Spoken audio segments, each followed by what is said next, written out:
মুসলমান, ও জাহানের সরকবার মুসলমান, আপনার আমার সুপারিশ করার জন্য আমার নবীজি সুযোগ চেয়ে নিয়েছেন। তার দুনিয়াবি স্বার্থ তিনি চরিতার্থ করার জন্য চেষ্টা করেন নাই। সেই নবীজির উম্মত হতে পেরে খুশি না বেজার? আমি দোহানাগিরিদের মুসলমানদের কাছে জানতে চাই, দুনিয়ার কোন মানুষ যদি কোনো প্রলোভন দেখিয়ে, কোনো লোভ দেখিয়ে, কোনো লালসা দেখিয়ে আমার রসুলের বেইজ্জতি করতে চাই, রসুলের আদর্শ থেকে আমাদেরকে বঞ্চিত করতে চাই, আমাদেরকে দীপ্ত শপথ নিতে হবে। জান লাগলে আমরা হানজালা, সময় লাগলে আবু হুরায়রা, অর্থ লাগলে আমরা আবু বকর হব, কিন্তু রসুলের বেইজ্জতি কোনো বেঈমান মুনাফিকের জবান দিয়ে যদি বের হয়, ওই জবানটাকে টেনে হিচড়ে কালেমার পতাকা উত্তোলন করতে আমরা তৈরি আছি। কারা কারা আল্লাহু আকবার বলেন? বাংলাদেশের এক প্রান্ত থেকে যদি আল্লাহর কোন বান্দা আমার নবীজির উপর সালাম প্রেরণ করে, আল্লাহ পাক রব্বুল আলামিন সঙ্গে সঙ্গে ফেরেশতা মণ্ডলীর মাধ্যমে নবীজির রওজার সবুজ গম্বুজের নিচে ওই মদিনাতুল মুনাওয়ারায় আমার নবীর প্রকাশের সালাম তখন পৌঁছিয়ে দেয়। আল্লাহু আকবার বলেন না? আপনি এখান থেকে নবীর ইজ্জত রক্ষায়, নবীর সম্মান রক্ষায়, নবীর আদর্শ বাস্তবায়নের জন্য আপনি হাত দুটো উঁচু করেছেন, জবান দিয়ে নবীজির পক্ষে স্লোগান দিয়েছেন, অর্থ দিয়ে নবীজির পক্ষে অবলম্বন করেছেন। আমার নবীজিকে আমার আল্লাহ আপনার ছবি সহ, নাম, ঠিকানা, বায়োডাটা সহ আমার আল্লাহ তার হাবিবকে দেখান। ও পয়গম্বর, দুনিয়াতে আপনার একদল উম্মত এমন আছে, ওই বাংলাদেশের একটা জেলা, ঝিনাইদহ জেলার সৈয়দপুর থানা দোহানাগিরা, একদিকে একটা পুরুষ মাদ্রাসা, পিছনে আর একটা মহিলা, সামনে মহিলা মাদ্রাসা, পিছনে পুরুষ মাদ্রাসার মাহফিলে তোমরা গিয়েছিলে, তোমরা আমি পয়গম্বরের উপরে সালাম প্রেরণ করেছো, এই নাম তোমার আব্দুর রহিম, বাবার নাম আব্দুল করিম, এই করেছো। আমার রসুল আপনার আর আমার জন্য, আপনার আর আমার জন্য মুস্কি হাসি হেসে আপনার আর আমার জন্য কল্যাণের জন্য দোয়া করবেন। চিৎকার করে বলেন সুবহানাল্লাহ। আরো যারা সুবহানাল্লাহ করবেন না? সেই রসুলের চাইতে প্রিয় মানুষকে দুনিয়াতে আর আমার কেউ আছে? আমি একটা হাদিস তেলাওয়াত করেছি, লা ইউমিনু আহাদুকুম হাত্তা আকুনা হাব্বা ইলাইহি ওয়া মুরমাত। অর্থ হলো একজন ব্যক্তি ওই পর্যন্ত পরিপূর্ণ ঈমানদার হতে পারবে না, তার জীবন যৌবন, অর্থ, বিত্ত, টাকা পয়সা, গাড়ি বাড়ি, ধন দৌলত, স্ত্রী পুত্র কন্যা, যা কিছু আছে দুনিয়াতে সব কিছুর ঊর্ধ্বে ভালোবাসতে হবে কাকে? রসুলকে। জোরে বলেন কাকে? কাকে? জোরে বলেন। কারণ নবীজির আনুগত্য করলে, অনুসরণ করলে, আনুগত্য প্রদর্শনের মাধ্যমে আমার আল্লাহ পর্যন্ত পৌঁছে যাওয়া যাবে। সুবহানাল্লাহি ওয়া বিহামদিহি। আল্লাহর হাবিব পয়গম্বর দুনিয়াতে একটা সত্য উদাহরণ দিয়ে বুঝে আসবে, দুনিয়াতে যদি আপনি আওয়ামী লীগ নাও করেন, মিশে চাচা ধান্দা বান্দা করে আপনি সেই দলের নেতা হতে পারবেন। বিএনপি নাও যদি করেন, এই ক্ষমতার পর পরিবর্তনের পর অনেকে চেহারা বদলিয়ে ফেলেছে না? কথা কয় না? অনেকে চেহারা বদলাইছে না, খোলস বদলাইছে না? আরে সুবহানাল্লাহ। 8 তারিখ যে শয়তানটা আমার বাড়ি হলো, ও সুবহানাল্লাহ, 5 তারিখ দিকে মিছিলের আগে কোন দিকে মেজাজটা কিরম লাগে? ও মিছিলের আগে এরকম খোলস বদলানো যায়? আমি আপনাদের কাছে জানতে চাই, আমার নবীজির আদর্শ যদি আপনার ভিতরে না থাকে, আমার রসুলের চিন্তা চেতনা যদি আপনার মধ্যে না থাকে, আপনার কাছে, আপনার জন্য আমার নবী যখন আল্লাহর কাছে দোয়া করবেন, রব্বি হাবলি উম্মতি, আল্লাহ আমার এই উম্মতটাকে আপনি মাফ করে দেন, আল্লাহ পাক বলবেন, নবীজি আপনি তো গায়েবের খবর জানেন না, আপনি তো অদৃশ্যের খবর জানেন না।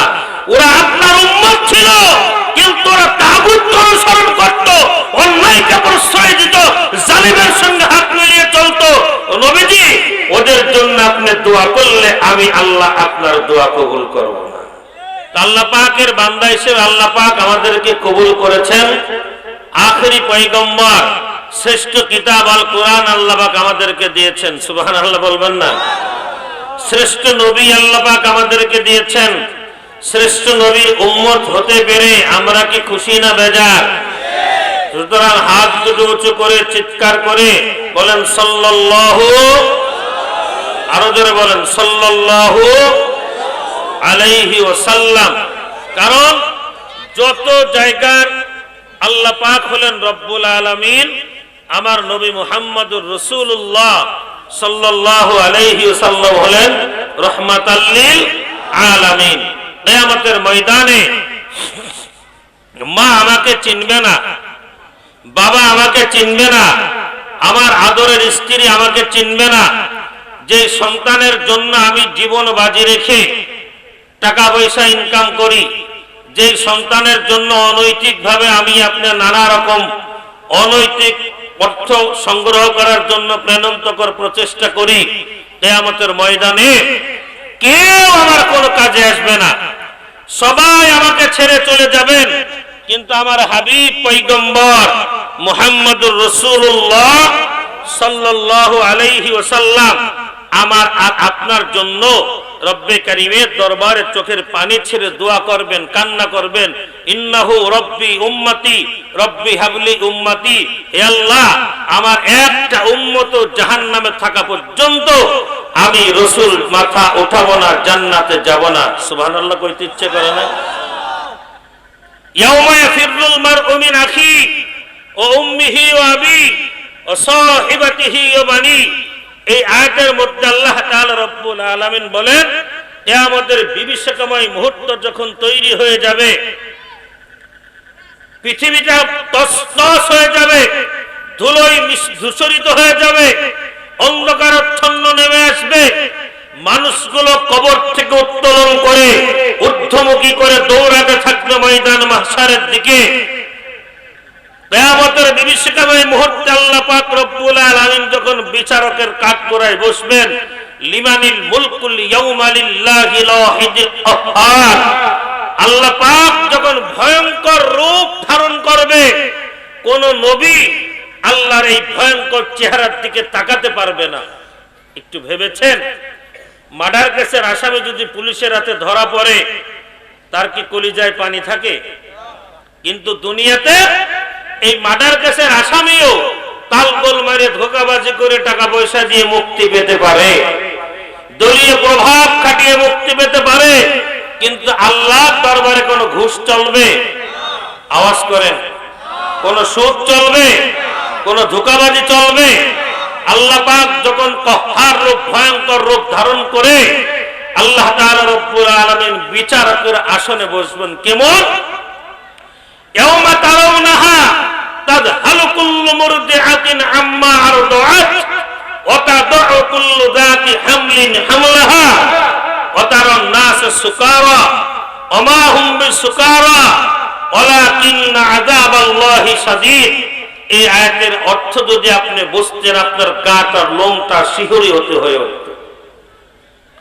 গর্ভধারিণী মা 8 মাস 7 মাস গর্ভে ধারণ করেছে বাচ্চা, নিজের অজান্তেই ভয়ঙ্কর অবস্থার কারণে মায়ের পেট থেকে বাচ্চা প্রসব হয়ে যাবে, মা জননী টেরও পাবে না, বাচ্চাও মারা যাবে, মাও মারা যাবে।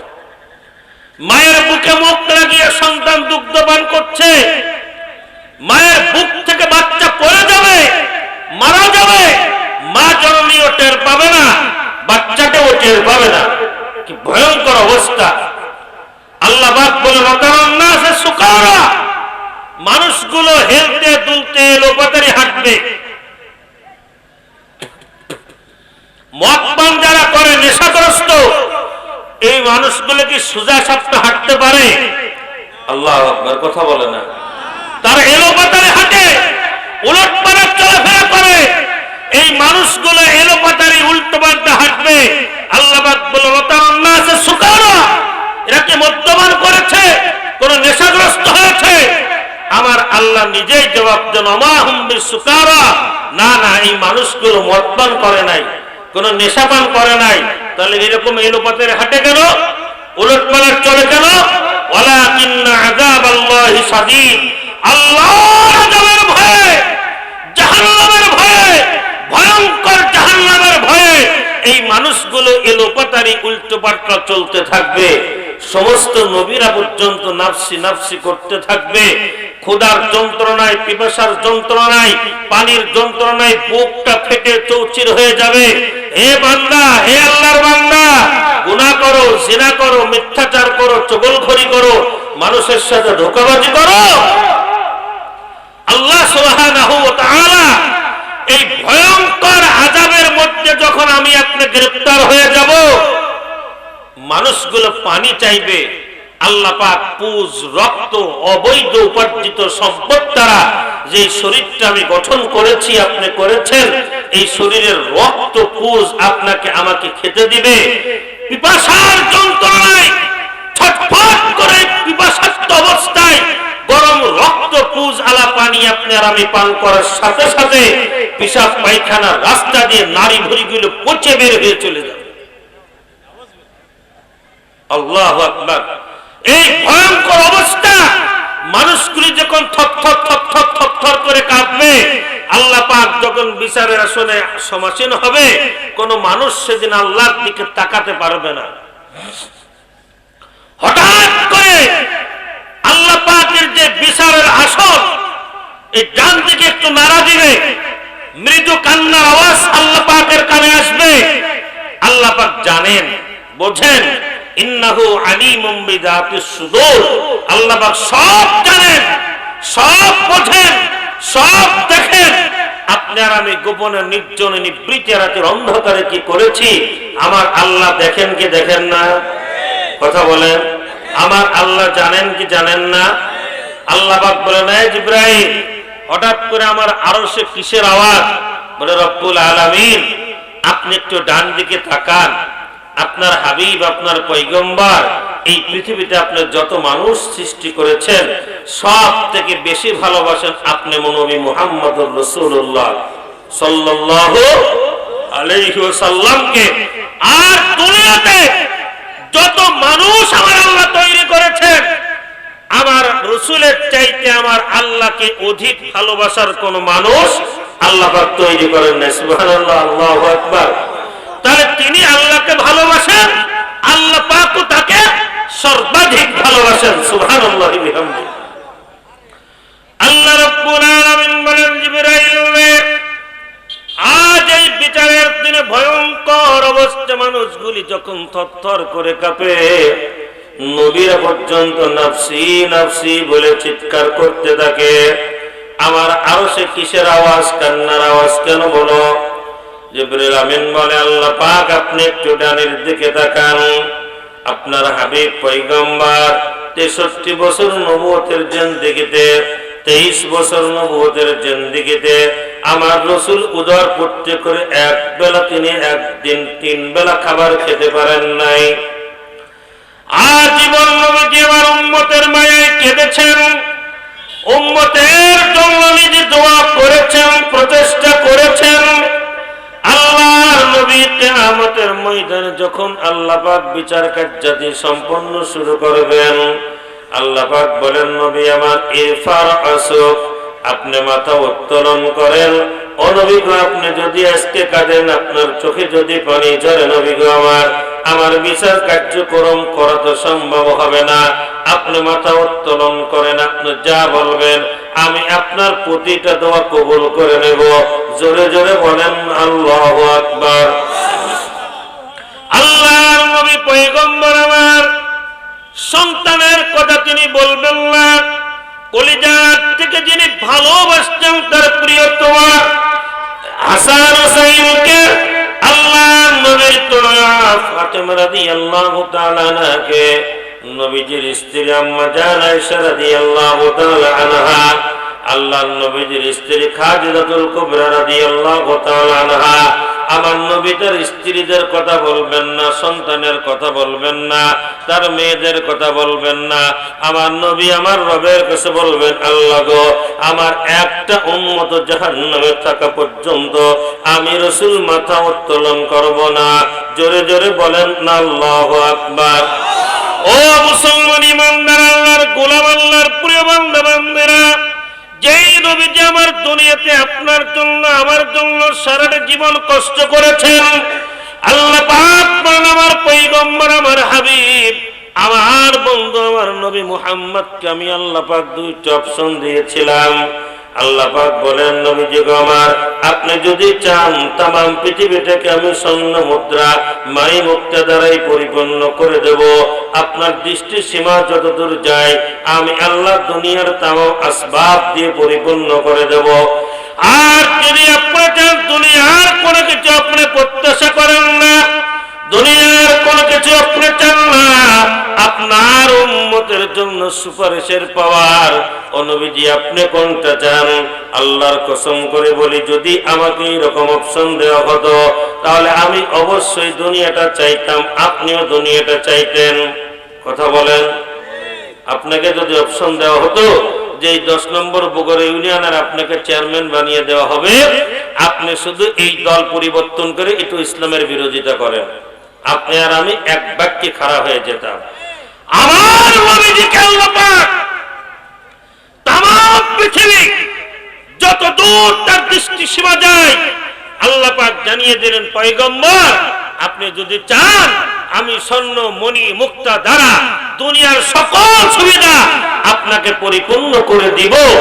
আর যদি পক্ষান্তরে আপনি চান যে দুনিয়াতে আমি আপনাকে কষ্ট দিব কিন্তু আপনার উম্মতের সুপারিশের সুপ্রিম পাওয়ার আমি আল্লাহ পাক আপনাকে দিব। আমার নবীজি দুনিয়া চান নাই। ও মুসলমান, ও জাহানের সরকবার মুসলমান, আপনার আমার সুপারিশ করার জন্য আমার নবীজি সুযোগ চেয়ে নিয়েছেন, তার দুনিয়াবি স্বার্থ তিনি চরিতার্থ করার জন্য চেষ্টা করেন নাই। সেই নবীজির উম্মত হতে পেরে খুশি না বেজার? আমি দোহানাগিরিদের মুসলমানদের কাছে জানতে চাই, দুনিয়ার কোন মানুষ যদি কোনো প্রলোভন দেখিয়ে, কোনো লোভ দেখিয়ে, কোনো লালসা দেখিয়ে আমার রসুলের বেইজ্জতি করতে চাই, রসুলের আদর্শ থেকে আমাদেরকে বঞ্চিত করতে চাই, আমাদেরকে দীপ্ত শপথ নিতে হবে, জান লাগলে আমরা হানজালা, সময় লাগলে আবু হুরায়রা, অর্থ লাগলে আমরা আবু বকর হব, কিন্তু রসুলের বেইজ্জতি কোনো বেঈমান মুনাফিকের জবান দিয়ে যদি বের হয়, ওই জবানটাকে টেনে ছিঁড়ে কালেমার পতাকা উত্তোলন করতে আমরা তৈরি আছি। কারা কারা আল্লাহু আকবার বলেন? বলেন, আওয়াজ করে কথা বলেন। রাসূলকে আল্লাহ পাক বলবেন, হাবিব ইরফা রাসুক, আপনি মাথা উত্তোলন করেন। আপনি যদি আজকে কান্নাকাটি করেন, ও নবীজি গো আমি তো বিচার কার্যাদি করতে পারবো না। দুনিয়ার মানুষ যখন সবাই বন্ধুগণ আমার বাবার কাছে যাবেন, মায়ের কাছে যাবেন, ভাইয়ের কাছে যাবেন, এরপরে স্ত্রী পুত্র কন্যা বন্ধু বান্ধব দলীয় নেতা কর্মীদের কাছে আপনি যখন যাবেন, কেউ আপনাকে চিনবে না। পীর সাহেব বলবে আমি পীর ছিলাম না, নেতা বলবে আমি নেতাই ছিলাম না, মা বলবে আমার দুনিয়াতে কোনো সন্তানই ছিল না, ভাই বলবে দুনিয়াতে আমার কোনো ভাই ছিল না, বোন বলবে দুনিয়াতে আমার কোনো বোন ছিল না। সবাই যখন একে একে আপনাকে তাড়িয়ে দিবেন, আমার নবী আমার পয়গম্বর আল্লাহর দরবারে হাত দুটো উঁচু করে চোখের পানি ছেড়ে দিয়ে বলবে, আল্লাহ গো আমার একটা উম্মত জাহান্নামে থাকা পর্যন্ত আমি রাসূল মাথা উত্তোলন করব না। জোরে জোরে বলেন না আল্লাহু আকবার। প্রিয় বন্ধুগণ আমার, ভাইরা আমার, ও আল্লাহর বান্দা বান্দীগণেরা, প্রিয় বন্ধুরা আমার, সেই নবীজি আমার 23 বছর নবুয়তের জিন্দেগিতে, মক্কার জীবনে 13 বছর, মদিনার জিন্দেগিতে নবী আমার 10টি বছর অতিবাহিত করেছেন। একদিনের জন্য তিনি উদার পুষ্টি করে খেতে পারেন নাই, আরাম ফরমাতে পারেন নাই। এই উম্মতের জন্য নবীজি আমার কেঁদেছেন, আজও কেঁদে যাচ্ছেন। বাংলাদেশের এক প্রান্ত থেকে যদি আল্লাহর কোন বান্দা আমার নবীজির উপর সালাম প্রেরণ করে, আল্লাহ পাক রব্বুল আলামিন সঙ্গে সঙ্গে ফেরেশতা মণ্ডলীর মাধ্যমে নবীজির রওজা সবুজ গম্বুজের নিচে ওই মদিনাতুল মুনাওয়ারায় আমার নবীর প্রকাশের সালাম তখন পৌঁছিয়ে দেয়। আল্লাহু আকবার বলেন না? আপনি এখান থেকে নবীর ইজ্জত রক্ষায়, নবীর সম্মান রক্ষায়, নবীর আদর্শ বাস্তবায়নের জন্য আপনি হাত দুটো উঁচু করেছেন, জবান দিয়ে নবীজির পক্ষে স্লোগান দিয়েছেন, অর্থ দিয়ে নবীজির পক্ষে অবলম্বন করেছেন। আমার নবীজিকে আমার আল্লাহ আপনার ছবি সহ, নাম ঠিকানা বায়োডাটা সহ আমার আল্লাহ তার হাবিবকে দেখান। ও পয়গম্বর, দুনিয়াতে একটা জেলা, ঝিনাইদহ জেলার সৈয়দপুর থানা দোহানাগিরা, একদিকে একটা পুরুষ মাদ্রাসা, পিছনে আর একটা মহিলা, সামনে মহিলা মাদ্রাসা, পিছনে পুরুষ মাদ্রাসার মাহফিলে তোমরা গিয়েছিলে। তোমরা আমি পয়গম্বরের উপরে সালাম প্রেরণ করেছো, এই নাম তোমার আব্দুর রহিম, বাবার নাম আব্দুল করিম, এই করেছো। আমার রসুল আপনার আর আমার জন্য, আপনার আর আমার জন্য মুস্কি হাসি হেসে আপনার আর আমার জন্য কল্যাণের জন্য দোয়া করবেন। চিৎকার করে বলেন সুবহানাল্লাহ। আরো যারা সুবহানাল্লাহ করবেন না। সেই রসুলের চাইতে প্রিয় মানুষকে দুনিয়াতে আর আমার কেউ আছে? আমি একটা হাদিস তেলাওয়াত করেছি, লা ইউমিনু আহাদুকুম হাত্তা আকুনা হাব্বা ইলাইহি ওয়া মর্মার্থ অর্থ হলো একজন ব্যক্তি ওই পর্যন্ত পরিপূর্ণ ঈমানদার হতে পারবে না, তার জীবন যৌবন অর্থবিত্ত টাকা পয়সা গাড়ি বাড়ি ধন দৌলত স্ত্রী পুত্র কন্যা যা কিছু আছে দুনিয়াতে সব কিছুর ঊর্ধ্বে ভালোবাসতে হবে কাকে? রসুলকে। জোরে বলেন কাকে? কাকে? জোরে বলেন। কারণ নবীজির আনুগত্য করলে, অনুসরণ করলে, আনুগত্য প্রদর্শনের মাধ্যমে আমার আল্লাহ পর্যন্ত পৌঁছে যাওয়া যাবে। সুবহানাল্লাহ। আল্লাহর হাবিব পয়গম্বর দুনিয়াতে একটা সত্য উদাহরণ দিয়ে বুঝে আসবে। দুনিয়াতে যদি আপনি আওয়ামী লীগ নাও করেন, মিশে চাচা ধান্দা বান্দা করে আপনি সেই দলের নেতা হতে পারবেন। বিএনপি নাও যদি করেন, এই ক্ষমতার পর পরিবর্তনের পর অনেকে চেহারা বদলিয়ে ফেলেছে না? কথা কয় না? অনেকে চেহারা বদলাইছে না, খোলস বদলাইছে না? আরে সুবহানাল্লাহ। 8 তারিখ যে শয়তানটা আমার বাড়ি হলো, ও সুবহানাল্লাহ, 5 তারিখ দিকে ও মিছিলের আগে কোন দিকে মেজাজটা কিরম লাগে?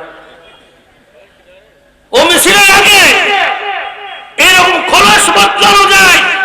আমি আপনাদের কাছে জানতে চাই, আমার নবীজির আদর্শ যদি আপনার ভিতরে না থাকে, আমার রসুলের চিন্তা চেতনা যদি আপনার মধ্যে না থাকে, আপনার কাছে, আপনার জন্য আমার নবী যখন আল্লাহর কাছে দোয়া করবেন, রব্বি হাবলি উম্মতি, আল্লাহ আমার এই উম্মতটাকে আপনি মাফ করে দেন, আল্লাহ পাক বলবেন, নবীজি আপনি তো গায়েবের খবর জানেন না, আপনি তো অদৃশ্যের খবর জানেন না। ওরা আপনার উম্মত ছিল, কিন্তু ওরা তাগুত অনুসরণ করত, অন্যায়কে প্রশ্রয় দিত, জালিমের সঙ্গে হাত মিলিয়ে চলতো। নবীজি ওদের জন্য আপনি দোয়া করলে আমি আল্লাহ আপনার দোয়া কবুল করব না। কথা বলেন। ইন তাস্তাগফির লাহুম আও লা তাস্তাগফির লাহুম 70 মাররাতান ফালা ইয়াগফিরুল্লাহু লাহুম। আল্লাহ পাক বলেন, নবী গো, আপনি যদি ওই বেঈমানগুলোর জন্য 70 বার দোয়া করেন, তথাপিও আমি আল্লাহ আপনার দোয়া কবুল করব না। কারণ যার মধ্যে রাসূলের আদর্শ নাই, রাসূলকে আদর্শ নেতা হিসেবে মানতে পারে না, দুনিয়ার হাবিজাবিদেরকে মানে, ওই ব্যক্তির জন্য কি আমার নবীজি আপনার আর আমার জন্য সুপারিশ করবেন? কথা বলেন। নবীজির সুপারিশ পেতে হলে নবীজির আঙ্গিনায়, নবীজির রঙে রঙিন হতে হবে। কথা বলেন। প্রিয় বন্ধুগণ, আমার ভাইয়েরা আমার, কেমন দয়ার নবী আর মায়ার নবীজি ছিলেন! আল্লাহর হাবিব মুহাম্মদুর রাসূলুল্লাহ সাল্লাল্লাহু আলাইহি ওয়াসাল্লাম মক্কা নগরীতে তিনি ঘুরে বেড়াচ্ছেন 2 থেকে 3 দিন পর্যন্ত কোনো খাবার নাই। আল্লাহর নবীর কন্যা ফাতেমা রাদিয়াল্লাহু তাআলা আনহার বাড়িতে গেলেন, ঘরের দরজায় টোকা দিলেন। প্রথমবার তিনি ঘরের দরজাটা খুললেন না, দ্বিতীয়বার যখন দরজায় টোকা দিলেন, ভিতর থেকে মৃদু আওয়াজে সালাম আসলো, সালাম দিয়ে জবাব দিলেন। তৃতীয়বার হন্তদন্ত হয়ে নবীজির সামনে তিনি আসলেন। আল্লাহর নবীজির কন্যা ফাতেমা রাদিয়াল্লাহু তাআলা আনহা কিয়ামতের ময়দানে জান্নাতে সকল মহিলাদের সর্দারিনী হবেন। আল্লাহ পাক তাকে কত বড় সম্মান, কত বড় ইজ্জত দিয়েছেন। নবীজি আমার বলেন, আম্মা জান, আল্লাহর নবী যেখান থেকে বাড়িতে আসতেন ভালো করে শুনে রাখবেন। আল্লাহর নবী আম্মা জান ফাতেমা রাদিয়াল্লাহু তাআলা আনহার সঙ্গে আগে দেখা করতেন, এরপরে গৃহে যেতেন। কারণ নবীজিকে সব থেকে বেশি ভালোবাসতো হযরত ফাতেমা রাদিয়াল্লাহু তাআলা আনহা। এখানে যারা বাবা আছি আমরা, ছেলে এবং মেয়ে আছে, মেয়েরা বাবাদেরকে বেশি ভালোবাসে না? কথা বলে না? মেয়েরা তার বাবাদেরকে বেশি ভালোবাসে, আর আমরা বাবারা এত বড় নিমক হারাম ওই মেয়েদেরকে ফাঁকি দেওয়ার জন্য উঠে পড়ে লেগে দেয়। এই কথাটা শোনার পরে অনেকেই আমার উপর রাগ হবে। হাজি বলেন, গাজী বলেন, যেই বলেন, বেশি বেশি ভালো ভালো জমি জায়গাগুলো ছেলেদের নামে দেন, আর বাগানে আগানে ধাগানে পচা, যে এখানে কোনো দাম নেই, টাকা নেই, পয়সা নেই, ওই বিলের ভিতরে 2 শতক জমি মেয়ের নামে লিখে দিয়ে এবার এরকম কাছে ডাক দিয়ে দোয়া করে মারে, তুই এই কয়টা নিয়ে আমার মাফ সাফ করে যাবে, তো দোয়া করে দিলাম। কথা বলেন, আসলে এরকম ডাকাইতে বাপ, ও দোয়া তো কবুল হবেই না, ও আরো জাহান্নামে যাবে। আপনার যেখান থেকে যাবেন আগে আপনার কন্যা সন্তানটাকে বেশি ভালোবাসবেন। রাসূল করিম সাল্লাল্লাহু আলাইহি ওয়াসাল্লাম বলেন, যেই পরিবারে প্রথম সন্তান কন্যা জন্মগ্রহণ করে ওই পরিবারে আল্লাহর রহমত আর বরকত নাজিল হয়। সুবহানাল্লাহ বলবেন না? আর আমরা তো মেয়ে হলে এটাকে অভিশাপ মনে করি। এই অভিশাপ মনে করত আইয়ামে জাহেলিয়াতের যুগের লোকেরা, আবু জেহেলের বংশধরেরা। কথা বলেন, আল্লাহর নবী আম্মা জান ফাতেমা রাদিয়াল্লাহু তাআলা আনহার বাড়িতে গেলেন। আল্লাহর নবীর চেহারা দেখা মাত্রই ফাতেমার ক্ষুধা নিবারণ হয়ে যেত। হাসান হোসেন দুইটা ভাই নবীর জিহ্বার সঙ্গে জিহ্বা লাগাইলে তাদের ক্ষুধা নিবারণ হয়ে যেত। এত আদরের, এত মহব্বতের। নবীজি তাকিয়ে দেখে ফাতেমা রাদিয়াল্লাহু তাআলা আনহার মুখখানা উচ্চ শুষ্ক। আল্লাহর নবীজি বললেন, আম্মা জান ফাতেমা রে, কোথায় আমার কলিজার টুকরা হাসান হুসাইন, কোথায় জামাত আলী? মা গো, তোমার ঘরে কোনো হারের কোনো ব্যবস্থা আছে কিনা? দিলের কান দিয়ে কথাটা শোনেন বন্ধুরে আমার। আল্লাহর নবীজি বললেন যখন ফাতেমাকে, ফাতেমা গো, তোমার ঘরে কোনো খাবারের ব্যবস্থা আছে কিনা? লজ্জায় যখন বাবা যখন মায়ের বাড়িতে যায়, মেয়ের বাড়িতে যায়, সাধারণত ভালো মেয়েরা বাবাকে উত্তম খাবার দেওয়ার জন্য চেষ্টা করে, বাবাকে সুন্দর মেহমানদারির জন্য চেষ্টা করে। কথা বলেন ঠিক কি ঠিক না? আল্লাহর নবীর কন্যা ফাতেমা বললেন, আব্বা জান, আজ 3 দিন পর্যন্ত আমার বাড়িতে কোনো খাবার নাই। আপনার কলিজার টুকরা হাসান হুসাইন ক্ষুধার যন্ত্রণায় কোথায় যেন চলে গিয়েছে। আপনার জামাই কাজের জন্য বাইরে গিয়েছে, কিন্তু কোনো কাজ নাই, আমার ঘরেও কোনো ব্যবস্থা নাই। আল্লাহর নবী সাল্লাল্লাহু আলাইহি ওয়াসাল্লাম বললেন, মা তুমি একটু অপেক্ষা করো, দেখি আমি কোনো ব্যবস্থা করতে পারি কিনা। সাইয়্যিদুল মুরসালিন খাতামুন নবিয়্যিন আমার নবী হলেন রাহমাতাল লিল আলামিন।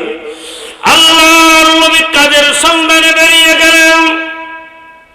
হাঁটতে হাঁটতে একজন ইহুদির বাগানে নবীজি আমার গিয়ে হাজির হলেন।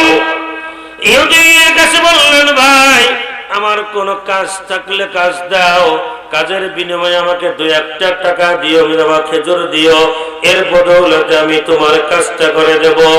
ভালো করে জেনে রাখবেন, এমন কোন নবী নাই, এমন কোন রাসূল নাই তারা পরিশ্রম করেন নাই, শ্রমিকের কাজ করেন নাই, তারা নিজে কায়িক শ্রম দেন নাই। আছে নাকি? কথা বলে না। প্রত্যেক নবী এবং রাসূল তারা পরিশ্রম করেছেন, কাজ করেছেন, মেহনত করেছেন, জাতিকে উন্নয়নের জন্য প্রাণান্তকর প্রচেষ্টা করেছেন। কিন্তু এখন আমাদের দেশে কিছু ভণ্ড পীর দেখা যায় যে কাজ নেই, কাম নেই, খালি বিটি মানুষের কোনায় ঘুরঘুর করে ঘুরবে আর বসে বসে খাবে। এইরকম কিছু ভণ্ড আছে না? কথা বলেন না কেন? ওদেরকে পিটানো, মারা, তারপরে ভেঙে দেবেন, ওদের সিটার বাটপাতের কোনো প্রশ্রয় দিবেন না। আল্লাহর নবী পরিশ্রম করে আর তুমি খালি কোনায় বসে বসে তসবিহ পড়ে শয়তান। কথা বলেন না কেন? আছে না? আল্লাহর নবী যেমন একজন ইহুদির বাগানে কাজ নিলেন, খেজুরের বাগানে আল্লাহর নবী যে কুয়ার থেকে 1 বালতি করে পানি উত্তোলন করে দিবেন, এর বিনিময়ে মাত্র 2 টাকার খেজুর দিবে। কথাগুলি ভালো করে শোনেন, দিলের কান দিয়ে শোনেন। আমার নবীজি এক করে 8 বালতি 9 বালতি পানি উত্তোলন করলেন। 10ম বালতি পানি উত্তোলন করার সময় রশিটা ছিল দুর্বল। নবীজি যখন রশিটা কুয়ার ভিতরে ছেড়ে দিয়েছেন, কুয়ার মাঝামাঝি আসার পরে টস করে রশিটা ছিঁড়ে বালতিটা পানির তলায় পানিতে পড়ে গেল। যেই নবীর গায়ে জীবনে একটা মশা পড়তো না, একটা মাছি পড়তো না। আল্লাহু আকবার বলেন। আম্মা জান আয়েশা রাদিয়াল্লাহু তাআলা আনহা আল্লাহর নবীজির ইন্তেকালের পূর্বে নবীজির পিঠে তেল মালিশ করে দিচ্ছিলেন। হঠাৎ করে দেখে নবীজির পিঠের মধ্যে বড় বড় কালো কালো দাগ। আম্মা জান আয়েশা রাদিয়াল্লাহু তাআলা আনহা বলেন, নবীজি গো আমার, জীবনে আপনার গায়ে একটা মশা লাগলো না, আপনার গায়ে একটা মাছিতে কামড় দিল না। আমার নবী যে রাস্তা দিয়ে হেঁটে যেতেন, আকাশের এক খণ্ড মেঘ মারা নবীজি মাথার উপরে ছায়াদার আচ্ছাদন করে রাখতেন। আল্লাহর নবী পয়গম্বর হাবিবে কিবরিয়া নূরে মুজাসসাম আফতার নবুয়ত যখন রাস্তা দিয়ে হেঁটে যেতেন, এক চাঁদ পাখি আর এক পাখিকে ডেকে বলে, তাকে তো মুহাম্মদ জমিনের দিকে দেখো না কোন মুহাম্মদ যায়। জোরে জোরে বলেন না আল্লাহু আকবার। সেই নবীর জন্য আপনার গলাটা ফাটিয়ে বলেন না আল্লাহু আকবার। আরো জোরে আমার নবীর মায়ায় জোরে বলেন আল্লাহু আকবার। আল্লাহর হাবিব পয়গম্বর আমার যখন রাস্তা দিয়ে হেঁটে যাইতেন, আকাশের এক খণ্ড মেঘ মালা নবীজির মাথার উপর ছায়া দ্বারা আচ্ছাদন করে রাখতো। হিংস্র প্রাণীগুলি আমার নবীজির মাথার কাছে এসে কুর্নিশ করে সালাম দিয়ে জানিয়ে থাকতো। ঐতিহাসিক দ্য স্টোরি অফ ইসলাম বইটার মধ্যে তিনি লিখেছেন, ও দুনিয়ার মানুষ, তোমরা শুধু মনে করো আল্লাহর হাবিব পয়গম্বর he was the noble saint, great teacher of Islam, but don't forget he was the great soldier in the way of Allah. জোরে চিৎকার করে বলেন না আল্লাহু আকবার। আল্লাহর হাবিবের বয়স যখন মাত্র 7 থেকে 8 বছর, বাচ্চাদের সাথে আমাদের এই যে ছোট্ট ছোট্ট বাচ্চারা খেলা করে, আল্লাহর নবীজি ছোট ছোট বাচ্চাদের সঙ্গে খেলা করতে করতে পাহাড়ের পাদদেশে বালুকার মধ্যে নবীজি আমার ঘুমিয়ে পড়েছেন। 7 থেকে 8 বছরের ছোট্ট মাসুম বাচ্চা নবীজি আমার যখন পাহাড়ের গুহার কিনারে ঘুমিয়ে পড়েছেন, পাহাড়ের পাদদেশে ঘুমিয়ে পড়েছেন, ঐতিহাসিক পিকে হিট্টিতে স্টোরি অফ ইসলাম বইটার মধ্যে লিখেছেন যে তিনি দেখেন যে একজন বান্দা আল্লাহর নবীজির মাথার উপর একটা বড় বিষধর সাপ, বিশাল বড় আকৃতির সাপ ফলাদল নবীজির মুখটার উপর ছায়া করে রেখেছেন। আল্লাহু আকবার। ভিতরে আওয়াজ যায় না? মাইকের আওয়াজ কি ভিতরে যায়? আর একটা সর্প নবীজি ওই পটের মেসেজ দিয়ে নবীজিকে বাতাস করে। আল্লাহু আকবার বলেন। আল্লাহ নবীজি কেমন জানা এসে বলেন, নবীজি গো, জীবনে একটা মশাই আপনাকে কামড় দিল না, একটা মাছিতে আপনাকে কামড় দিল না, আমার নবীজির কোনো ছায়া ছিল না, অথচ আপনার পিঠের মধ্যে এত বড় বড় কালো কালো দাগগুলি কিসের? ওই নবীজির মায়ায় মহব্বতে পারলে দুপুটা চোখের পানি যদি ছাড়তে পারেন, আমার আল্লাহর বদৌলতে আপনাকে জাহান্নামের আগুন থেকে মুক্ত করে দিবেন। জোরে বলেন না আল্লাহু আকবার। আল্লাহর নবীজিকে আম্মা জান আয়েশা রাদিয়াল্লাহু তাআলা আনহা যখন এই পিঠের বড় বড় কালো কালো দাগগুলির কথা বলেছে, আল্লাহর নবীজি অজরে ছোট মাসুম বাচ্চার মতো কেঁদে দিয়েছেন। আল্লাহর নবীর স্ত্রী আম্মা জান আয়েশা বলেন, স্বামী গো আমার, আমি তো আপনাকে ব্যথা দেওয়ার জন্য, আপনাকে কষ্ট দেওয়ার জন্য, আপনাকে আহত করার জন্য কোনো কথা বলি নাই। জীবনে আপনার গায়ে একটা মশাই কামড় দিল না। আল্লাহু আকবার বলেন। জীবনে আপনার গায়ে একটা মশাই কামড় দিল না, একটা মাছি আপনাকে কামড় দিল না, আকাশের মেঘ আপনাকে ছায়া দ্বারা আচ্ছাদন করে রাখতো, অথচ আপনার পিঠের মধ্যে এত বড় বড় কালো দাগগুলো কিসের? আপনার কি জীবনে জল বসন্ত হয়েছিল, বসন্ত রোগ হয়েছিল? আমার নবীজি চোখের পানি ছেড়ে দিয়ে বলে, না রে আয়েশা, আমি তোমার কোনো কথাই কষ্ট পাই নাই, তোমার কথাই আমি আহত হই নাই, তোমার কথাই আমি ব্যথিত হই নাই। তুমি যখন আমার পিঠের এই বড় কালো দাগগুলির কথা মনে করে দিয়েছ, আজ থেকে অনেক বছর পূর্বে চরম একটি কথা আমার মনে পড়ে যায়, যেই কথা কথাগুলি মনে করে আমি চোখের পানি ধরে রাখতে পারি না। নবুয়তের নবম বছরে আমার চাচা আবু তালিব দুনিয়ার থেকে বিদায় নিয়ে চলে গেলেন। মানুষের আমার বিরুদ্ধে চারণ করত, নির্যাতন করত, একমাত্র আমার চাচা আবু তালেব আমাকে ঠেকিয়ে রাখতো, আমার উপর নির্যাতন করতে দিত না। ওই বছরে আমার নবীজির জীবনের সবচাইতে গুরুত্বপূর্ণ পাঠ, আমার নবীজির প্রথম স্ত্রী আম্মা জান খাদিজাতুল কুবরা রাদিয়াল্লাহু তাআলা আনহা তিনিও দুনিয়ার থেকে বিদায় নিয়ে চলে গেলেন। আল্লাহর নবীর স্ত্রী আম্মা জান আয়েশা রাদিয়াল্লাহু তাআলা আনহা যতদিন পর্যন্ত জীবিত ছিলেন, আল্লাহর নবী যার কোনো বিবাহ করেন নাই। ও দুনিয়ার বেঈমানেরা, হারাম করেরা, যারা আমার নবীর চরিত্র নিয়ে মাঝে মাঝে ব্যঙ্গ করো, আমার নবীকে নিয়ে যে বাজে মন্তব্য করো, তোমাদের জেনে রাখা দরকার আমার নবী 25 বছর বয়সে 40 বছরের একজন পৌর মহিলাকে বিবাহ করলেন। আল্লাহর নবী তার স্ত্রী 50 বছর পর্যন্ত 25 বছর বেঁচে ছিলেন। আল্লাহর নবীর বয়স যখন 50, আল্লাহর নবীজির প্রথম স্ত্রী আম্মা জান খাদিজাতুল কুবরা দুনিয়ার থেকে বিদায় নিয়ে চলে গেলেন।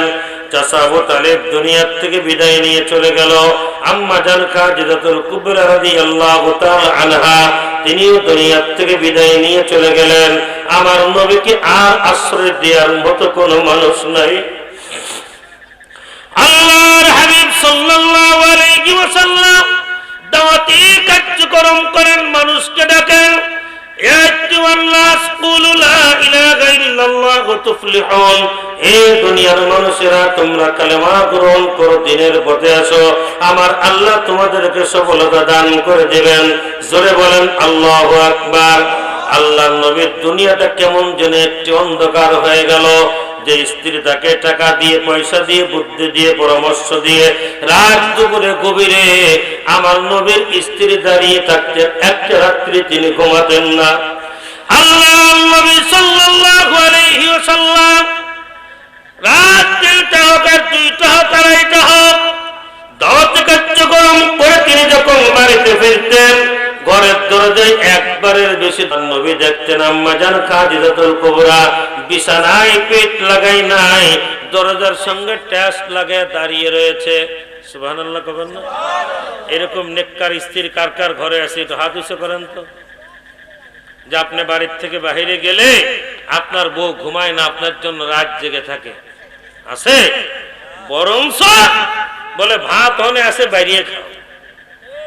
কথা বলেন, খোদার কসম, আপনার স্ত্রীর ভিতর যদি দ্বীন শিক্ষা দিতে পারতেন, কোরআনের তালিম দিতে পারতেন, ইলমে শরিয়াত শিক্ষা দিতে পারতেন, আপনার স্ত্রীও আপনার জন্য রাত জেগে পাহারা দিত।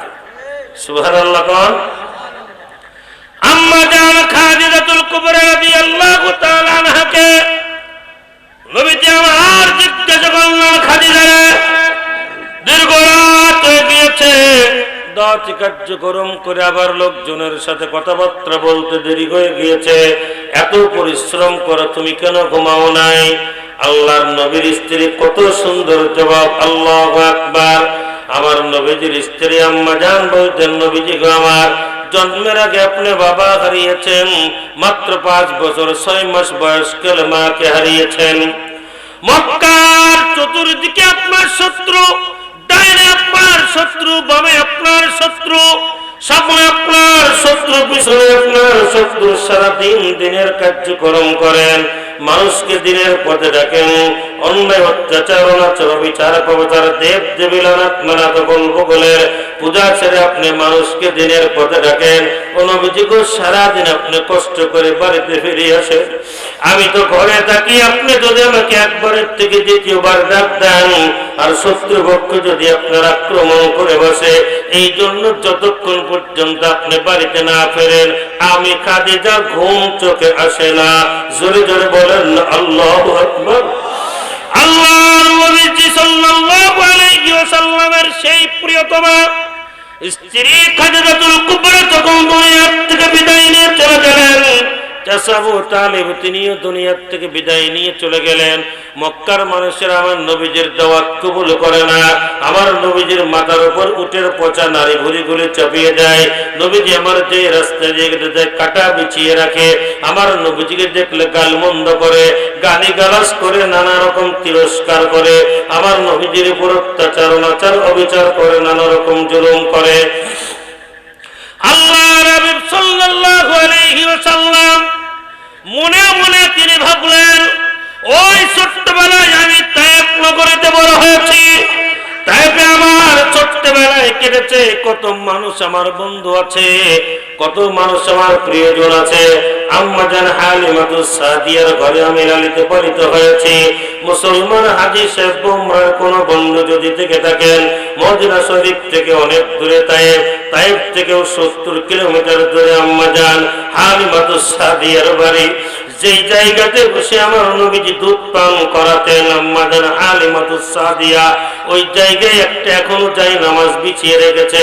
অনেক মানুষ যায় 2 রাকাত নামাজ আদায় করে চোখের পানি ছেড়ে ছেড়ে আমার আল্লাহর দরবারে দোয়া করে। আমি আপনাদেরকে জানাই, আজ কোনো মুসলমান যদি ওই জায়গা দিয়ে চোখের পানি ছেড়ে দিয়ে 2 রাকাত নামাজ আমার আল্লাহর দরবারে আদায় করতে পারেন, আমার নবীজিকে স্বপ্নে আপনি দেখতে পাবেন। জোরে জোরে বলেন না আল্লাহু আকবার, আরো জোরে বলেন আল্লাহু আকবার।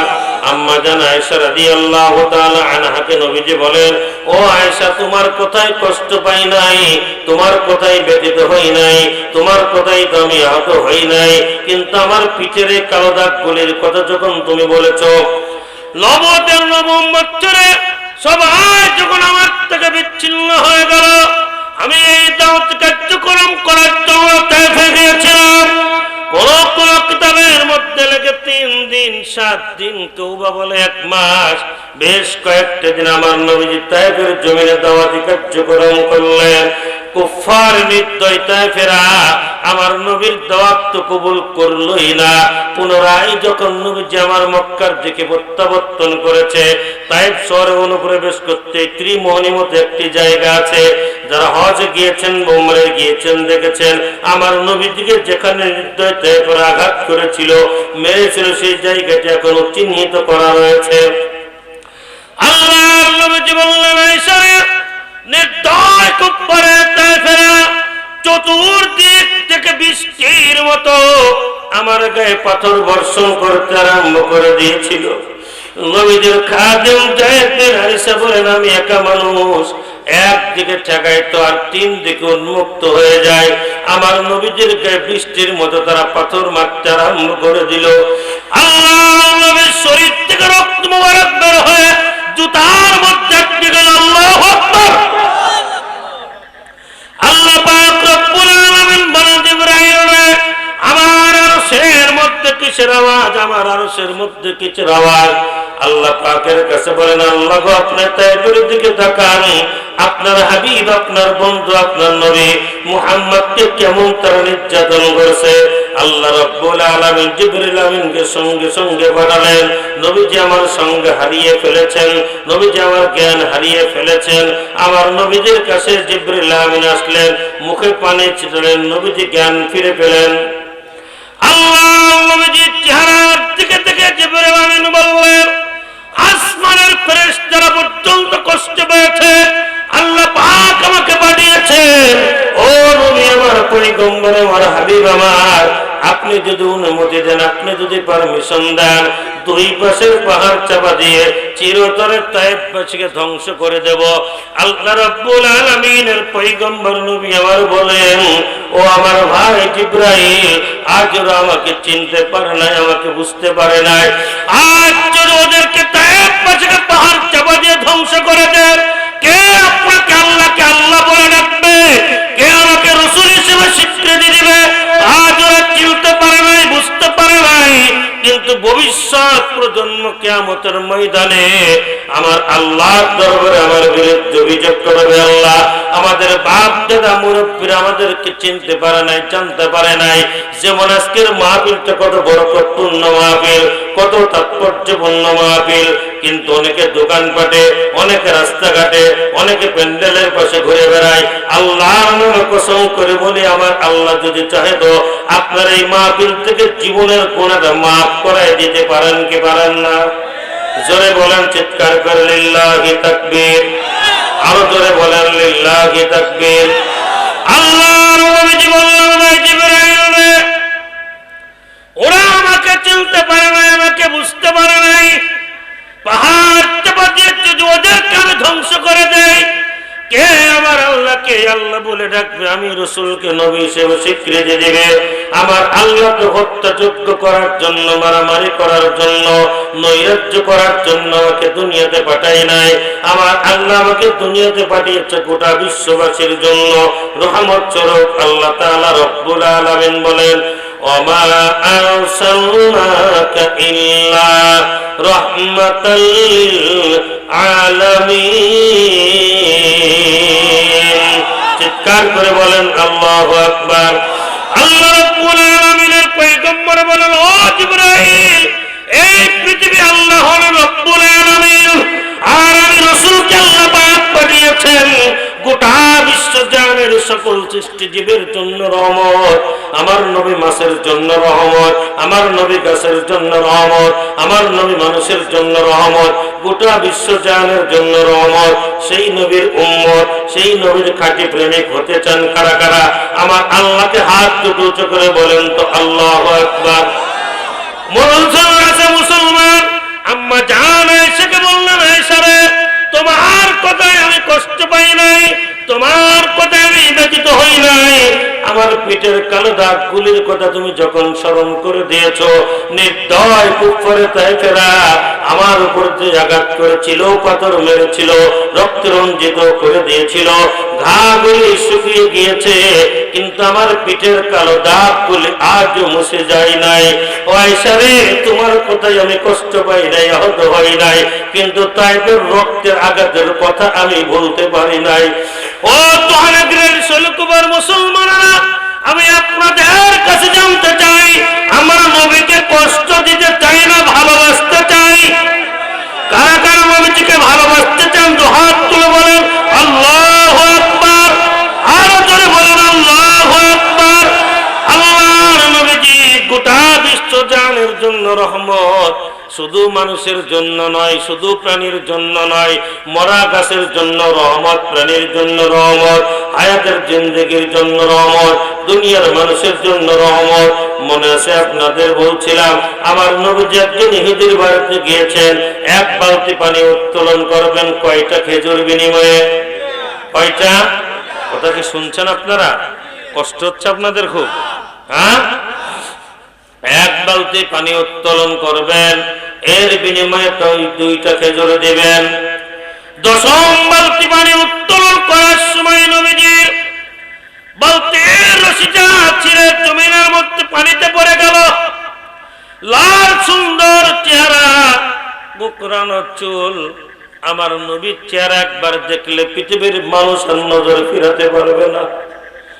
আম্মা জানা এসে বলেন, দুনিয়ার মানুষ, তোমার ইউসুফ পয়গম্বরের চেহারাটা দেখে হাতের আঙ্গুল কেটে ফেলে দিয়েছিলে, আর দৈনন্দিন আমার ঘরের মধ্যে যে সূর্য উদিত হয়, আল্লাহর কসম যদি আমার নবীজির দেহটা তোমরা দেখতে, আমার নবীর চেহারাটা ভালো করে তোমরা দেখতে, আঙ্গুল নয়, তোমরা কাটতে কাটতে কলিজা কেটে ফেলতে, কিন্তু আমার নবীর চেহারার বর্ণনা করে শেষ করা যাবে না। আল্লাহ, আরো জোরে, আল্লাহর নবীর লাল সুন্দর চেহারার মধ্যে তাসকে দুই পাশে দুই গেলে, আল্লাহর নবীজিকে দুই গেলে চড় বসিয়ে দিলেন একজন ইহুদি। আমার নবীজি কোনো কথা বললেন না, কুয়ার দিকে তাকিয়ে পানিকে হুকুম করলেন, পানির বালতিতে উত্তোলন করে দে। আল্লাহু আকবার। একেবারে কুয়া মুখোমুখি পানি উঠে আসলো। আল্লাহর নবীজি আমার বালতিটা ইহুদির হাতে দিয়ে দিয়ে বললেন, ভাই, এই যে আপনার হারিয়ে যাওয়া বালতি, আমরা হলে নিশ্চয়ই প্রতিশোধ নিতাম। কথা বলেন ঠিক কিনা? আল্লাহর নবীজির কথা শুনে যদি চোখ দিয়ে দুই ফোঁটা পানি পড়ে মুসলমান, ওই পানির বদৌলতে আমার আল্লাহ আপনাকে জাহান্নামের আগুন থেকে মুক্ত করে দিবেন। দিলটি এবার একটু নরম করেন, চোখের দিকে পানি আনার চেষ্টা করেন। আমার নবীর কালে চর বসিয়ে ধরে নবীজি কোনো প্রতিবাদ করেন নাই। বালতিটি ওদের হাতে তুলে দিয়ে 9×18টা খেজুর নিয়ে আঁচলের তলে করে নবীজি আমার আম্মা জান ফাতেমার বাড়িতে চলে গেলেন। আল্লাহর নবীজি জানা ফাতেমা কত ভালোবাসতেন নবীজিকে। আল্লাহর নবীজি রুমাল দিয়ে মুখটা ঢেকে রেখেছেন। কলিজার টুকরা হাসান হুসাইন নাতি পুতিকে দুনিয়ার মানুষ কিন্তু সব মানুষের সন্তানের থেকে নাতি পুতিকে বেশি ভালোবাসে। কথা বলেন ঠিক কি ঠিক না? যাদের নাতি পুতি হয়েছে আপনারা জানেন, আমার তানবীর, আমার ভাগনা, আমার আব্বা জান আজকে দুনিয়াতে নাই। আমার জিয়ের কসম আমাদের থেকে ওদেরকে বেশি ভালোবাসতেন।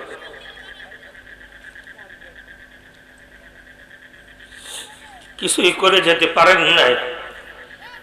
আমার আব্বার জন্য আপনাদের কাছে দোয়া চাই, আল্লাহ তাআলা তাদের জন্য জান্নাতবাসী করেন।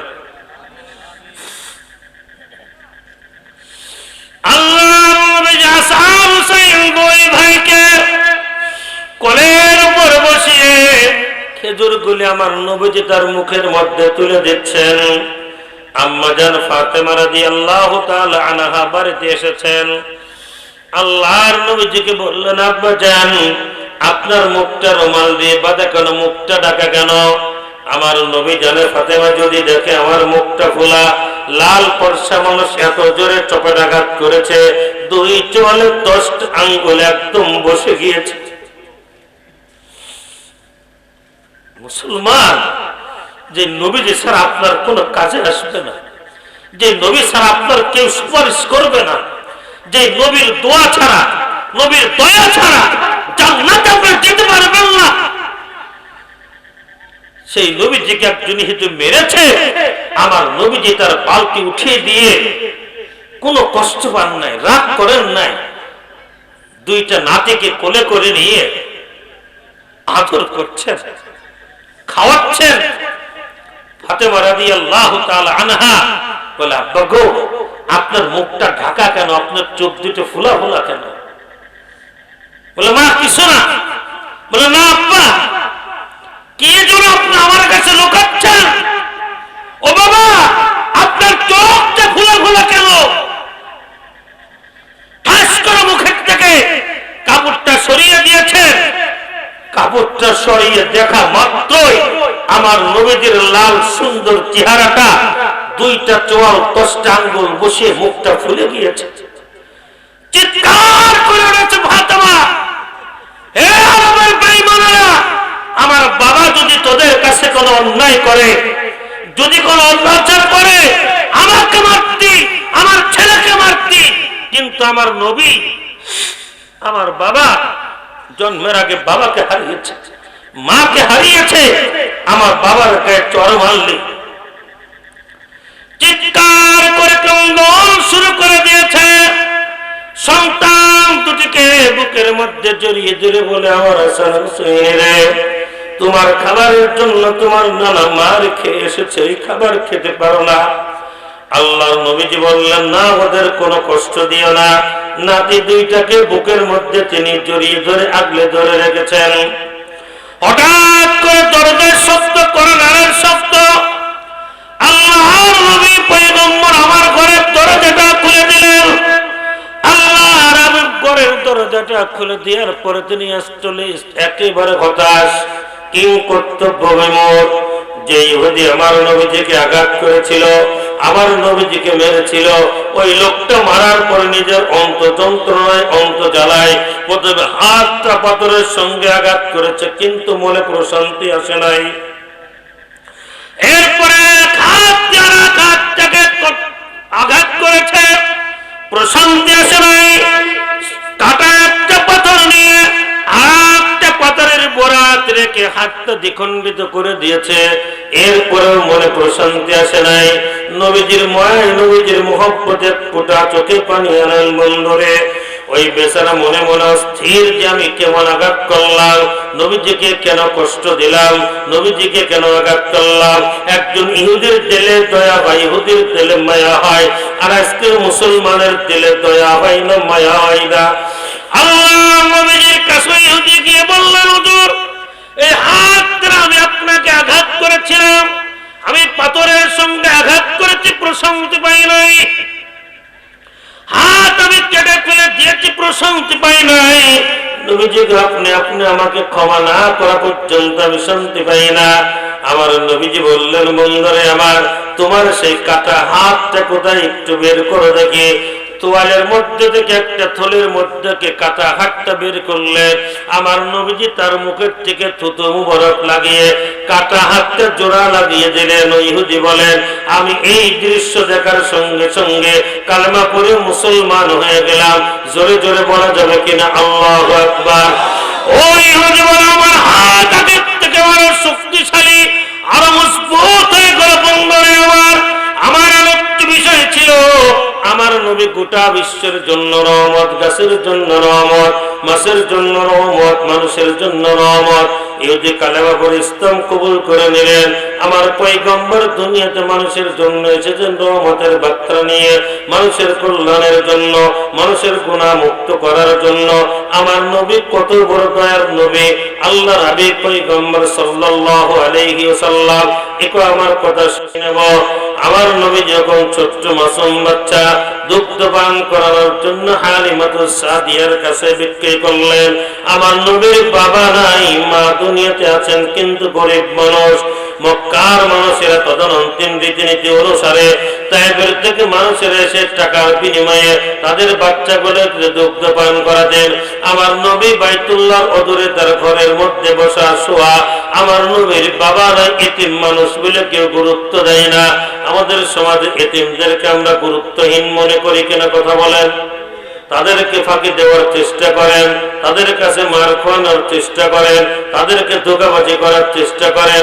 যে ব্যক্তি এতিমদের সম্পদ ফাঁকি দেয়, এতিমদের গালিগালাজ করে, এতিমদের বকাবাজি করে, খোদার কসম ওই ব্যক্তি কখনো নবীজির সুপারিশ পাবে না।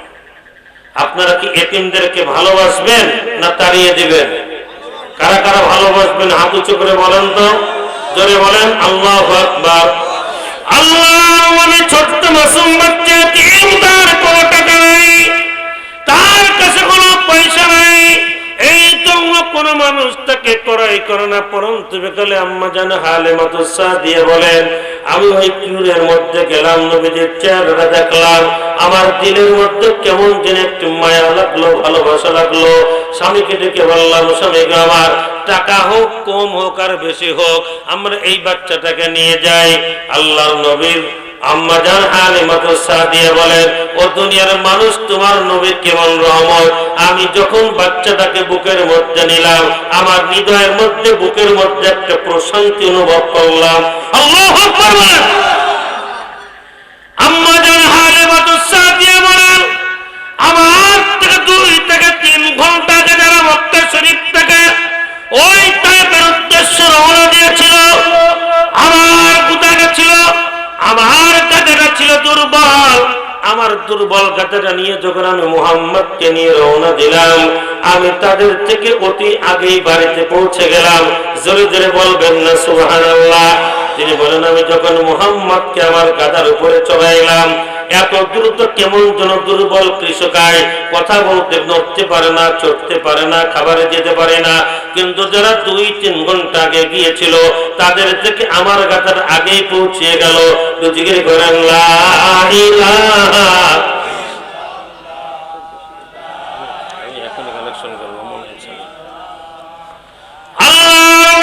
কত বড় দয়ার সাগর ছিলেন। ও মুসলমান, কানটা পরিষ্কার করে শোনো, কেমন রহমতের নবীর উম্মত আছো। আম্মা জান হালিমাতুস সাদিয়া বলেন, যখন আমি এতিম মুহাম্মদকে নিয়ে আমার বাড়িতে গেলাম, আমার বাড়িতে একটা ছাগল ছানা ছিল দুর্বল, কোনো খাবার যেতে পারতাম না, ওলানে দুধ ছিল না। কিন্তু মুহাম্মদকে যখন সন্ধ্যাবেলায় নিয়ে বাড়িতে গেলাম, আমি আমার ছাগলের ঘরে গেলাম, আমি দেখতে পেলাম আমার ছাগলের উড়ানের দুধের টাই টুম্বুর হয়ে গিয়েছে। গলাটা ফাটিয়ে বলবেন না আল্লাহু আকবার? আরো জোরে বলবেন না আল্লাহু আকবার? আম্মা জান হালিমাতুস সাদিয়া বলেন, দুনিয়ার মানুষরা শোনো, গরিব মানুষ আমি খেতে পারতাম না, আমার আর একটা ছেলে ছিল, আমার এই 2 থেকে 2.5 বছরের ভিতরে পুরো শান্তিদায়ক কখনো ঘুম হয় নাই। কিন্তু মুহাম্মদ যখন আমার বাড়িতে এসেছে, আমার স্তনে দুধে ভরে গিয়েছে, আমার পেটের ক্ষুধা চলে গিয়েছে, আমার ঘরের অভাব দূর হয়ে গিয়েছে, আমার আরামে প্রশান্তিতে ঘুম হয়েছে। চিৎকার করে বলা যাবে কিনা আল্লাহু আকবার? আল্লাহর নবীর আম্মা জান হালিমাতুস সাদিয়া বলেন, আমি সেই গাছের কিনারায় বসে আল্লাহর কাছে চোখের পানি ছেড়েছি। আল্লাহর নবীর আম্মা জান হালিমাতুস সাদিয়ার বাড়ির দক্ষিণ পশ্চিম কোণের একটা মরা খেজুর গাছ ছিল। আল্লাহর নবীজিকে কোলে করে হালিমাতুস সাদিয়া খেজুর গাছের গোড়ায় গিয়ে বসলেন সকালবেলা। আম্মা জান বলেন, মনে মনে ভাবলাম, আল্লাহ এত বরকত, এত রহমত, এই বাচ্চাটাকে কালকে যখন কোলে নিয়েছি তখন থেকে কেমন যেন একটা রেভলিউশনারি চেঞ্জ, একটা বৈপ্লবিক পরিবর্তন পরিলক্ষিত হচ্ছে। নিশ্চয় এই বাচ্চা সাধারণ কোনো বাচ্চা না। আল্লাহু আকবার বলেন। এই বাচ্চা কি সাধারণ কোনো বাচ্চা? আল্লাহু আকবার বলবেন না? নবীজির আম্মা হালিমাতুস সাদিয়া বলেন, আমি এই মরা খেজুর গাছের বসে বললাম, আল্লাহ এই খেজুর গাছটা যদি তাজা হতো, তাজা তাজা খেজুর যদি পড়তো, আমিও খেতে পারতাম, এই বাচ্চাটাকে খাওয়াতে পারতাম। কারণ এই বাচ্চা মর্নিং সুজ দ্য ডেজ, দিনের প্রভাতই বলে দেয় দিনটা কেমন যাবে। ঠিক কিনা বলেন? বলে এই বাচ্চা তো সাধারণ বাচ্চা না, এই ছেলে তো সাধারণ কোনো ছেলে না। আমার রাসূল কি সাধারণ কোনো মানুষ? একটু চিৎকার করে বলেন, সাধারণ মানুষ? আল্লাহু আকবার। আম্মা জান হালিমাতুস সাদিয়া বলেন, দুনিয়ার মানুষ কেমন তার নবী ওই খেজুর গাছের গোড়ায় বসে যখন আমি রব্বে কারীমের দিকে হাত ইশারা করে বলছিলাম, হে আল্লাহ তুমি তো সব পারো, তুমি চাইলে এই মরা খেজুর গাছে আমার আল্লাহ পাতা গজিয়ে খেজুর দান করতে পারেন কি পারেন না? আমার আল্লাহ সেই ক্ষমতা আছে না নাই? আল্লাহর নবীর আম্মা জান ফাতিমাতুস সাদিয়া বলেন, এই কথা বলতে আমি গাছের দিকে তাকিয়ে রয়েছি, হঠাৎ করে দেখতে পেলাম মরা গাছের ভিতর থেকে একটা সজীব পাতা উজ্জীবিত হচ্ছে, ডালপালা গড়িয়ে ছড়িয়ে গেল। এরপরে পাকা পাকা খেজুরগুলি এখানেই বসে বসে পড়তে আরম্ভ করে দিল। গলা ফাটিয়ে বলবেন না সুবহানাল্লাহ? মুসলমান ইমানদারেরা, আমার নবী গোটা জাতির জন্য রহমত। ওই নবীর সুপারিশ পেতে মনটা চাই কার কার? হাত দুটো উঁচু করে বলেন তো আল্লাহু আকবার। গলাটা ফাটিয়ে বলেন না আল্লাহু আকবার। মুসলমান ভাইরা আমার, আল্লাহর ঘর হলো বাইতুল্লাহ, আর নবীজির ঘর হলো মাদ্রাসা। আমার নবীকে এক লোকমা খানা খাওয়াতে মনে চাই কার কার? একটু হাতটা উঁচু করে বলেন তো আল্লাহু আকবার। আমার নবীজিকে খানা খাওয়াতে চান, নবীজির সঙ্গে মুসাফা করতে চান, নবীজির সঙ্গে দেখা করতে চান, আমার নবীকে হাত নামান। আল্লাহর হাবিব সাল্লাল্লাহু আলাইহি ওয়াসাল্লাম বলেন, কোন মানুষ যদি আমার সঙ্গে মুসাফা করতে চায়, আমাকে এক লোকমা খানা খাওয়াতে চায়, আমার সুপারিশটার জন্য ওয়াজিব করে নিতে চাই। ভালো করে বোঝেন, আমার নবীজি আমার জন্য সুপারিশ করা নবীজির জন্য ওয়াজিব হয়ে যাবে। আমার জন্য নবীজি সুপারিশ করবেন, এটা আমরা চাইতে সবাই। নবীকে তাহলে কি নবীজিকে বেইজ্জতি করে না নবীজির সম্মান অক্ষুণ্ণ রেখে? নবীজির সম্মান দিয়ে না নবীজিকে বেইজ্জতি করে? আবার বলেন, আল্লাহর নবীজিকে যদি কোনো মানুষ ভালোবাসতে চায়, আল্লাহর হাবিব বলেন যারা এতিমকে ভালোবাসবে, সকালবেলা কোনো মানুষ যখন কাজে বের হয়, কোন এতিমের মাথার উপর হাত থেকে যদি দোয়া করে বের হয়, সারাদিন আল্লাহর রাহে জিহাদ করার সম পরিমাণ আমার আল্লাহ তার আমল নামায় সওয়াব দান করে দিবেন। জোরে জোরে বলেন না আল্লাহু আকবার। ওই নবীর ঘর মাদ্রাসা। আমার নবী মাদ্রাসা করেছিলেন দারুল আরকাম, আমার নবী আলে সুফা মাদ্রাসা তৈরি করেছিলেন। মুসলমান ইমানদার, আমি আপনাদের কাছে জানতে চাই, আমার নবী আপনার জন্য রহমত, আমার জন্য রহমত, আমার সন্তানের জন্য রহমত, আমার পরিবারের জন্য রহমত। ওই নবীর সুপারিশ পেতে হলে আমার নবীর মাদ্রাসাগুলোকে প্রাণের থেকে বেশি ভালোবাসবো। আমরা কারা কারা পারবো? হাত দুটো উঁচু করে বলেন তো। আল্লাহু আকবার। হাত নামাও প্রিয় বন্ধুগণ, আমার ভাই আমার অনেক চালাক প্রিয় বন্ধু আছেন যে হুজুর এইবার মনে হয় টাকা যাবে। অবশ্যই আপনাদের কাছে বলবো, কেউ বুদ্ধি দিয়ে, কেউ পরামর্শ দিয়ে, সামর্থ্য মোতাবেক অর্থ দিয়ে আল্লাহর নবীর ঘরে যদি আপনি আপনার সন্তানগুলিকে পড়ান, এক নম্বরে আপনার সন্তানগুলিকে পড়ান, আপনার মেয়েটাকে যদি আপনি পড়ান, আপনার ছেলেটাকে পড়ান, ওই আম্মা জান ফাতেমার মতো চরিত্রবান হবে, কাদিরাতুল কুবরার মতো চরিত্রবান হবে, আম্মা জান আয়েশার মতো চরিত্রবান হবে, আপনার ছেলে খালিদ বিন ওয়ালিদের মতো চরিত্রবান হবে। এই এমনটা কি বুঝে ফেলাইছো? জানটা আসামি হুজুর নাকি? বুঝো টাকা আসালি দৌড় মারে দাও, কি দুষ্ট লোকরে বান্ধে নিয়ে বান্ধে থব না, কোনো বান্দা বান্ধে নাই। জান্নাত জাহান্নামের মালিক কে? আমার আল্লাহ। যার টাকা কবুল করবে এই দিনের রাস্তায়, সে পকেটে রাখতে পারবে না। আর যারটা কবুল হবে না, ওরা মারলেও দিবে না। কথা বলেন, কত মানুষ ঘুরে বেড়ায় বেড়াবে, কিন্তু আল্লাহ পাক যাদেরকে ভালোবেসেছেন তারা কিন্তু এখান থেকে একবারের জন্য উঠতে পারে নাই।